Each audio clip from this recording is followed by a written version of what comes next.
Imagine this. You were given the option to go back in time, relive the past, and correct past mistakes, or be 16 again in this present time and age. What would you pick? And what do you think will happen in this story? If you haven't liked this video already, please like, don't skip away, and yeah, let's go into the story. Inside a tiny hut with thatched roof and cracked walls, 8-year-old Choma sat on a raffle mat beside her mother, staring up with big curious eyes. "Mama, tell me again about the evil witch," Choma whispered, her voice full of awe.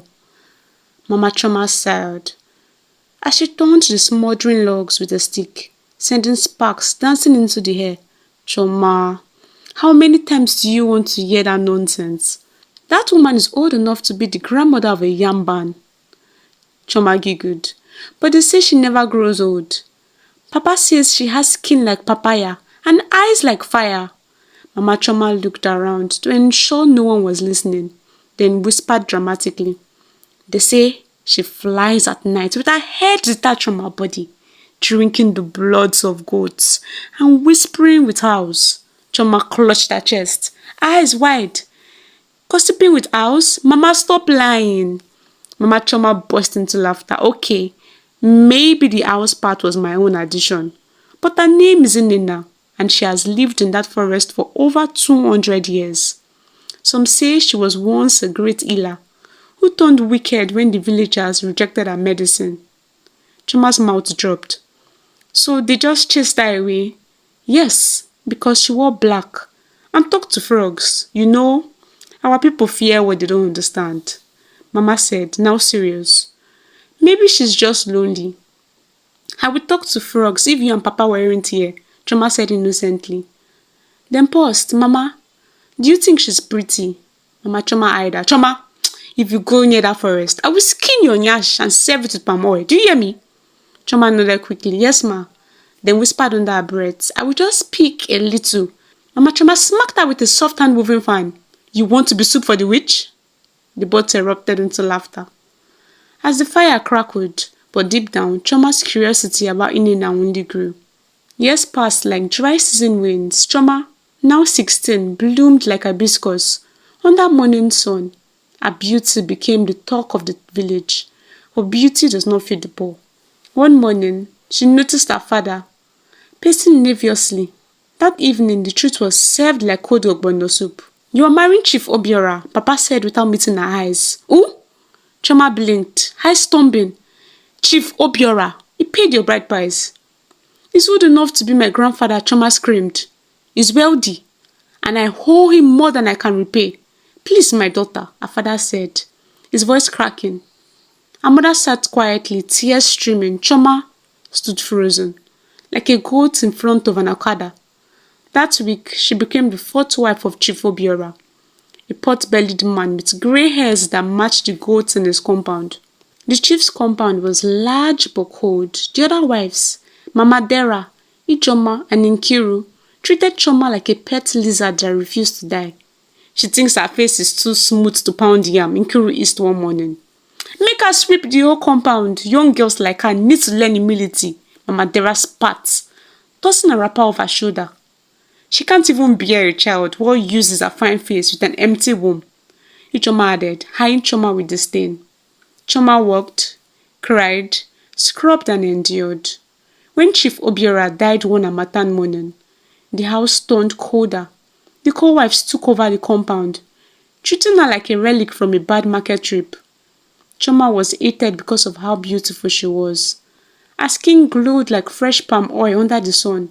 Her eyes sparkled like dews on cassava leaves, and her waist swayed like ripe maize in the wind. Even after Chief Obiora's death, traders at the village still called her Uluwaku, the home of wealth, not because of riches, but because her beauty commanded attention. But in the compound, that beauty was a curse. Her co-wives, Mama Dera, Ijoma, and Nkiru, burned with quiet rage. They watched her every move, whispering like snakes in the dark. And when talk began to spread in the village that Choma was receiving secret offers for remarriage from wealthy suitors, they saw red. "She is a widow without shame," Mama Dera spat one afternoon as she pounded cocoyam in the mortar, stretching her waist like okra vine in heat. Ijoma rolled her eyes as if the spirit over a child. She has nothing. No son, no daughter, only that face. That cursed face, Nkuru growled, slamming a pot down. My own daughter is almost her age. How will I explain if Choma remarries before my child even finds a suitor? They sat in an huddle beneath the orange tree, a pot of pepper soup boiling between them, not just with spices, but with jealousy. We must humble her, Mama Dera whispered. Not with hands, but with herbs. Ancient ones, Ijoma added, from my grandmother's shrine. They all nodded. That night, Nkiru crept into the forest and returned with a bundle wrapped in dark clothes. Inside was the herb, Ngalaba Ugu, known among elders to drain youth from the body like palm wine from a cracked calabash. They dried the leaves by the fire, ground them into dust, and poured them into Ijoma's beaten calabash at dawn. The next morning, Ijoma hummed softly as she carried her wrapper and soap to the bathroom. At the back of the compound, the air was crisp, and the birds chirped like they were singing just for her. She poured the bath water over her skin, laughing as the cold water ran down her spine. But as the water touched her, something changed. She felt a sudden sharp sting, like needles piercing her skin. Her skin prickled, her joints trembled, her laughter died on her lips. By the time she entered her room, her knees ached, her hands trembled. She looked in the tiny mirror by the window and gasped. Deep lines ran across her once smooth face. Her neck sagged. Her eyes, once bright, now looked sunken. Her skin looked ashy and dull, like roasted yam left too long in the sun. She stumbled back and screamed. The compound came alive with voices. Jesus! Who beat her like that? A maid shouted. It's not beating. It's age, someone whispered. Is that Choma? Mama Dera gasped, feigning shock. What happened to her? Choma wrapped the wrapper tighter and ran back into her hut. She cried for hours. Coiled in a corner, her mother, Mama Choma, came the next day after hearing whispers from the market. My child, she gasped, entering the room. What happened to your face? I don't know, Mama, Choma sobbed. I went to bed and this happened. Mama Choma held her daughter close and ran her fingers over her face. This is no sickness, this is wickedness. But what could they do? Accuse her co-wives without proof? The village would call it jealousy. Days turned into weeks. Choma no longer went to the market. She stopped cooking, stopped smiling. Her mirror was covered with cloth. Then one night, as moonlight poured through her window, Choma whispered to herself, if beauty brought me pain, maybe I need to find peace without it. But her heart ached, not just for her lost youth, but for the justice stolen from her. One evening, a young girl named Amara, daughter of a local herbalist, came to deliver herbs to the compound. She saw Choma sitting outside, her face in shadows. The girl gasped, Auntie Choma, what happened? Choma chuckled sadly. Old age visited me too early, my dear. Amara tilted her head. This is not normal age. This is Ngalaba Ugu. My father says only jealous people use it. Did someone pour water on you? Choma sat upright. Yes. How do you know? Amara nodded slowly. There is one person who can reverse this. The woman in the forest, Inena. Choma's breath caught. The witch? The same one from Mama's stories.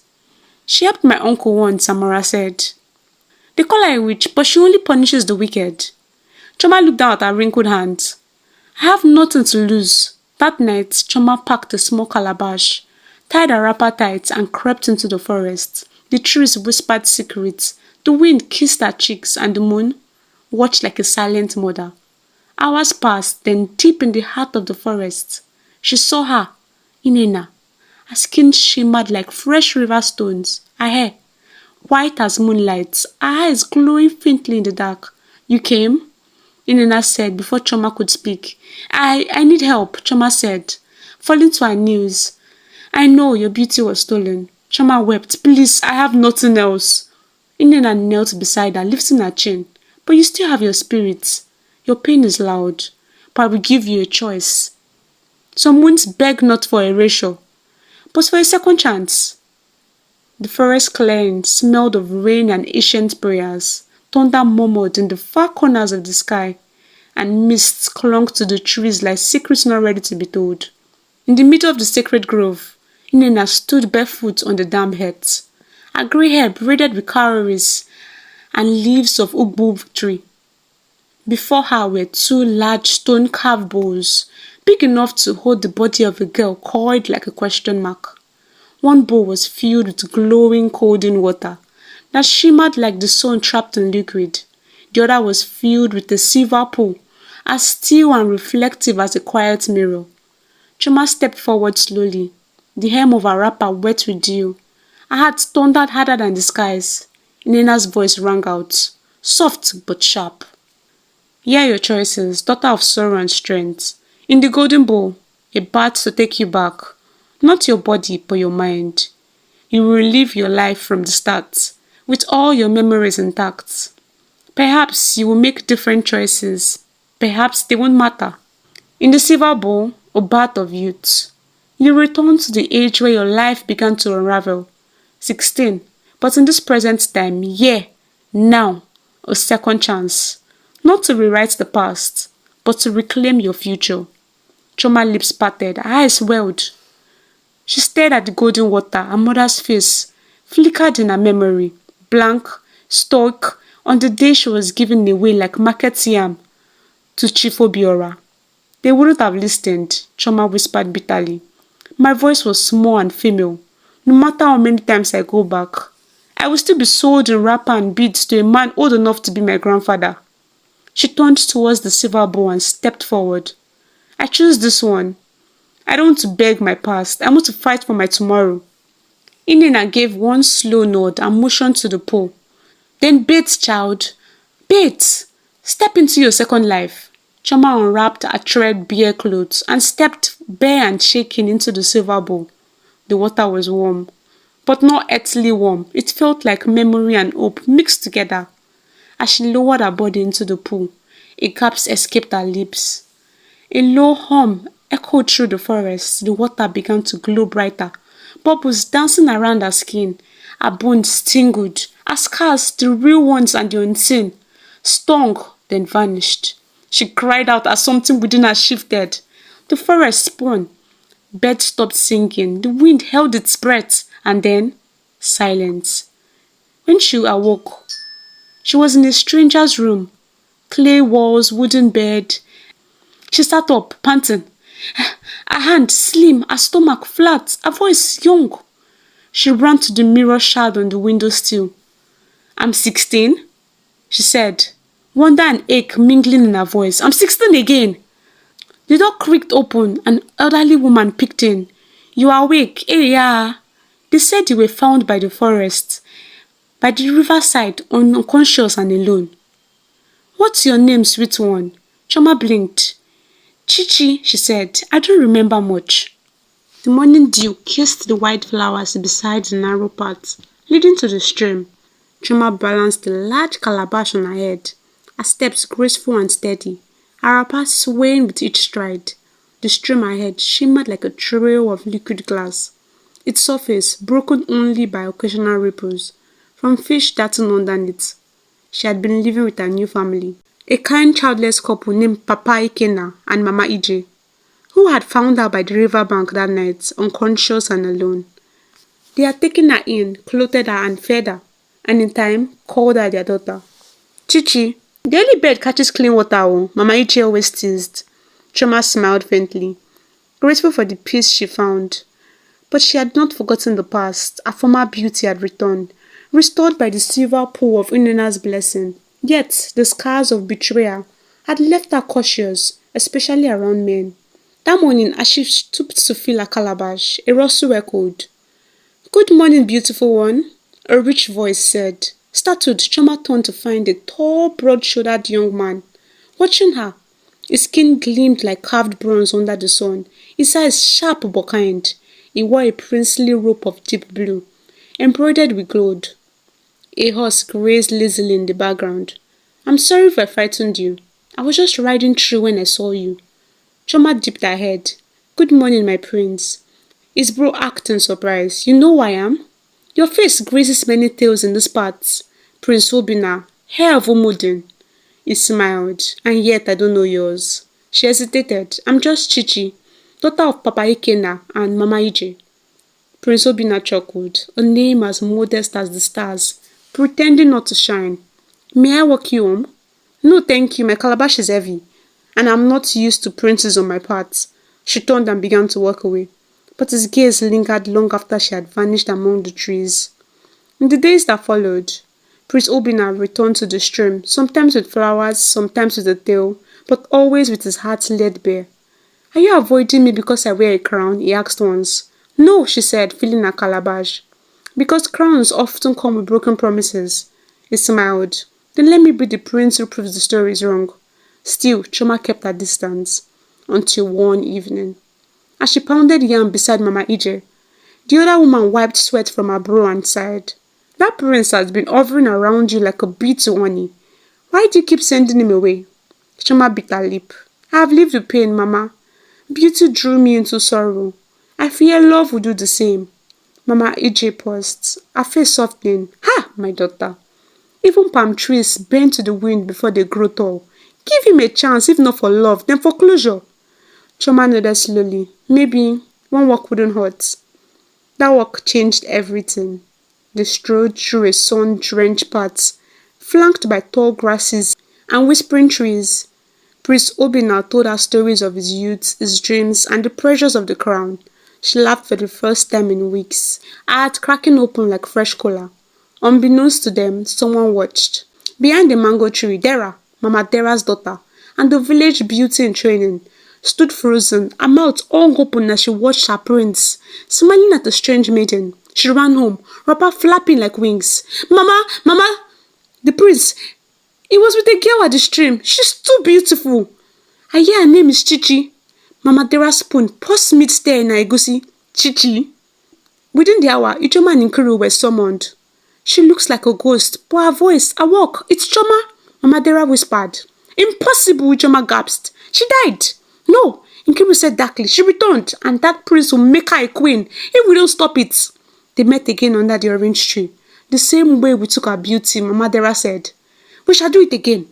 They mixed herbs, old and evil, and placed them by the river, where Choma often washed her clothes. But their daughters, curious and foolish, found the herbs first. Dera, eager to outshine the strange maiden, rubbed the dust onto her face. By dawn, Dera screamed. Her face had aged overnight, her skin wrinkled, her hair thinned. Ijoma's daughter suffered the same fate. Nkiru's daughter wept as her teeth fell out one by one. The village erupted in whispers. The healer called for inquiry. The herbs were traced. The co-wives were dragged to the village square. Choma, standing beside Prince Obina, stepped forward. I do not seek vengeance, she said, voice clear. Let their own deeds haunt them. As for me, I have chosen joy. The wedding was like the rainfall after Harmattan. Prince Obina stood beside Choma, proud and unwavering. When asked if her past troubled him, he smiled. Only a foolish man throws away a diamond because it was once buried in mud. Choma became queen, not just of Umudin, but of hearts. And deep in the forest, Inena smiled, whispering to the wind, some spirits are not meant to be broken, only reborn.